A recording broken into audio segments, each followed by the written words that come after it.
All right, so today we are going to be doing something kind of fun. So I had recorded all of this and then I changed my mind on my presentation, so we're re-recording, right? Because that's what we do.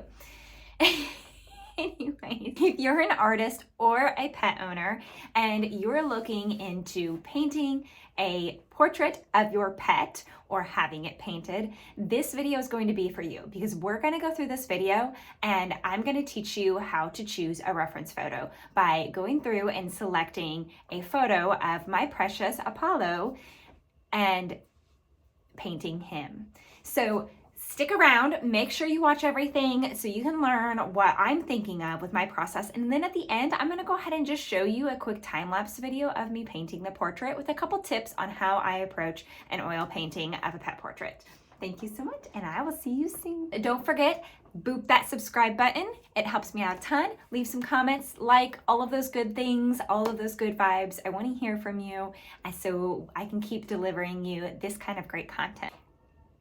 And if you don't know me yet, my name is Abigail, and I am here to serve as your mentor and your guide as you work through your art career. Mr. Apollo, it is almost your birthday. So one thing that's really important with this cat and going through the process of choosing his portrait is that he's old.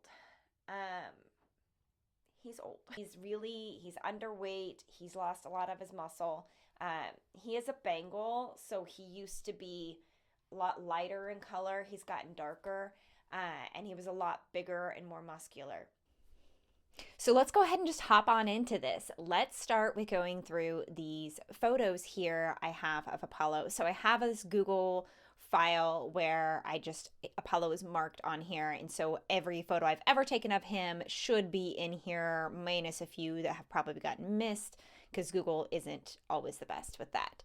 But I'm going to go through here. My big thing as I'm scrolling through these photos is that I want to make sure I have photographs of him that show him when he's been at his prime. I want him to look good and healthy and muscular and a little bit lighter colored. I want to see more of that healthy cat here. So I'm going to keep going through here, but I don't want to go so far back that he looks like a kitten or like a 2-year-old cat, like a juvenile. I want him to just kind of be middle-aged, not old man decrepit cat, but also not a little kitten juvenile. So these are some pictures that I took of him just recently at the end of March, but you can see how thin he is in them and how like sunken in his face is. There's just some things here that I really want to paint this. So although this is a beautiful picture of him, I can see his eyes really clearly. If a client submitted this, I would be happy to paint this this portrait. It would make a beautiful portrait still. It's just not what I was looking for in the portrait. So we're gonna go move back, and we're gonna try to find something a little bit younger. So we're gonna scroll back a few years here, and kind of start digging through. We used to have a bunch of photo shoots in the afternoon. My bedroom is west facing, and so he likes to sit in the bed when the sun's setting. So again, this is a pretty good photo. So again, I can see his eyes really clearly. There's some of that dark side and that light side, and I do like to see that. So this is definitely, a photo that I like, and it's one that I could potentially paint if I want to. So I did go through and I marked my favorites. So this one is marked with a star because it is one of my favorites. So another one that I chose for my favorites was this one. But as I started working through some of these photos, I didn't quite love the emotion on his face. He looks a little perturbed. He looks a little pissed off, a little irritated that I probably woke him up and I started doing a photo shoot. He just kind of he's one of those cats that has that look on his face where he can look a little irritated sometimes. Again, this isn't something I wanted to capture in my own cat's pet and portrait. If you are submitting a portrait to have painted of your pet, please consider this. Consider what their mood is like in the photo, because that's going to translate in the painting. I've gotten some animals that they look freaked out because they're getting a photo taken. And it doesn't, they look freaked out in the painting too. I can't fix that. So definitely consider that as you're submitting your own pet's photos or as you're going through photos and selecting them for somebody else. This photograph is really cool. I really like this one a lot. It is so dramatic. So it's got that dark side, it's got that light side, it's got everything about it that if a client submitted this to me, I would be so excited. I'd be absolutely ecstatic to get something like this. This is a really, really nice photo. So again, dark side, light side, it's going to bring some drama. He still looks young. He's got that pretty golden color here, but he's not so young that certain aspects of him aren't really there anymore. Like he just looks like a chunky young kitten. He did have a tumor on his ear. So about midlife, we did have to actually, when he was diagnosed with this cancer, so when he was 12, this chunk right here was removed from his ear. And so that's something I did want to capture because pre-chunk, the tumor was like this big, nasty lump. Let me see if I can find it. All right, I marked my favorites here. So these are the ones that I feel like are going to make the best painting. And so I went through and I chose this one. I liked this one a lot because I always like a side profile or a 3/4 profile. It brings some drama to the painting. And I definitely like my pet portraits to be either like silly and goofy or a little moody. So this was a good one. I think they were looking out the window at some birds or something here. So this is a pretty good one. I liked it. He's got like thick neck going on here. Like he looks like a bodybuilder. So I don't know. I was okay with it. Not in love with it. A lot of his eye is cut off here. Again, I wasn't in love with it. Executing that as a painting could be a little challenging for me. So we went through these ones and we talked about those ones. I liked those.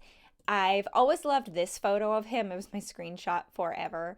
I've always loved it. We always call this like my arms are so long.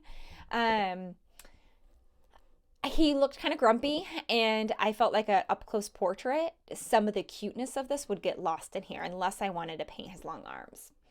So I ended up going through, and I have all of these favorites here. You can see I selected quite a few favorites. This was a naked cat we fostered for a while. She was looking at her reflection in the mirror. So, I don't know why that thinks that's Apollo. So I did have a bunch of photos of him here, and the photo that I used for him isn't marked. So funny. Of course. All right, I'm going to go find it. Let's go find it. I've always loved this photo. But again, it wouldn't make a good portrait. It would make a fun painting, but not a good portrait. So I was going for a portrait. But I liked all of these in here. They really showed his fur color, and I still had some light changes. So they struck my fancy. So I went through and I started looking at them. And I think that's the one I ended up picking. Yes. So this is the one that I ended up choosing for his portrait. This is the one that I ended up selecting for his portrait. Hold on. My lizard just hopped off. Did I scare you? All right. She's getting I have Dahlia now. We're good. We may proceed. So this is the one that I ended up selecting for him. It's a little pale, so I did go through and I edited it in Photoshop, not in Photoshop, in Lightroom. I adjusted some of the contrast. I brought some of these yellows and golds a little bit stronger, just how I would want to see the colors when I painted it. That was my goal here. Side note here, if you would like to know more about Lightroom and how I edit my pet portrait photos for Lightroom, please let me know in the comments. This isn't something I cover in today's video, but it's something I'm definitely happy to do if there is a request for it. So make sure you leave a comment below so I know.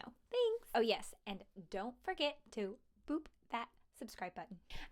But this is beautiful. I mean, I've got the drama. He's looking right at me. He looks curious. His whiskers are forward. He looks really inquisitive and happy. So that is what I wanted to go for. I still had his ear chunk missing, and he still looks full in the face. He still looks really healthy. So this is the portrait I ended up going with.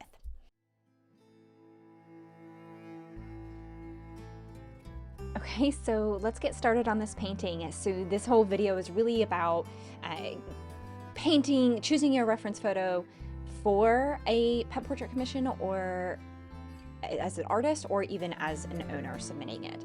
But I thought it would be fun to go ahead and show you a little bit of the behind the scenes on this fun little time-lapse video of the painting process for those who are just interested in how I approach a pet portrait oil painting.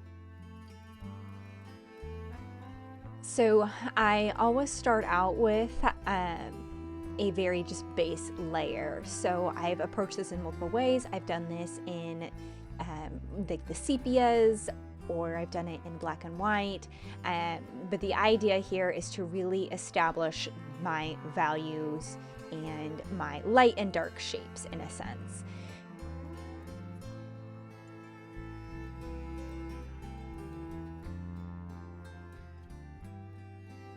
So once that first layer dries, I come back in and I start really blocking in all of my darks. And I jumped right here to the eyes and started working on the eyes. Often I will address the eyes first because I don't like the blank, empty eyes staring at me. I like to get those done and out of the way so I feel like their personality is there, and then I can add everything else around it. But this is one that I just approached with his body and his fur first. So I do usually go through about 3 sessions on each pet portrait. So I do let it dry in between each layer, and then I can come back in and really get those details without having to worry about my colors becoming muddy or muted. So you can see here, I'm going in, adding all of these highlights, really just trying to make him pop and become more three-dimensional. These little fine hairs I find to be so important and really what makes them come alive off of the canvas. And you can't forget the whiskers, which I have come close to forgetting before, which is absolutely crazy. But as I've gone through and I've learned more, and I've learned that I really do enjoy adding all of those little hairs around the chin and the lips, it's very rare that I would forget the whiskers at this point. But fun little fact, when I first did cat portraits, I didn't do their whiskers. I think he turned out pretty good, and Apollo is pretty happy with his portrait, so we are good to go. If you enjoyed this and want to check out more pet portraits, just head on over to my pet portrait playlist. Otherwise, check out my most recent video. Thank you, and I'll see you next time.